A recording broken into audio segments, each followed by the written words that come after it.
Windows 10 installation ಮಾಡೋದು ಯಾವ ರೀತಿ ಅಂತ ತೋರಿಸ್ಕೊಡ್ತೀನಿ ಇವತ್ತು. ಮೊದಲನೇದಾಗಿ ನಾವು ಹಾಕಿರ್ತಕ್ಕಂಥ ಬೂಟಿಂದ ಏನು ಪೆನ್ ಡ್ರೈವ್ ಹಾಕಿದರೆ ಪೆನ್ ಡ್ರೈವ್ ತೊಗೋಬೇಕು, USB ಸ್ಟೋರೇಜ್ ಅಂತಂದು. ಇಲ್ಲಪ್ಪ ಅಂದ್ರೆ CD ಹಾಕಿದರೆ CD ರೋಮ್ ಅಂತ ತೊಗೋಬೇಕು. ಎಂಟ್ರ್ ಕೊಡ್ರಿ.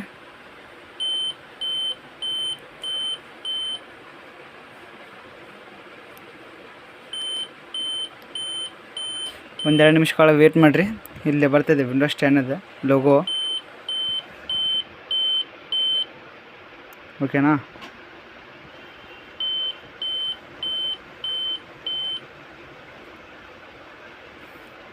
ವಿಂಡೋಸ್ 10 ಲೋಡಿಂಗ್ ಆಗ್ತಿದೆ ಫೈಲ್ ವೇಟ್ ಮಾಡಿರಿ.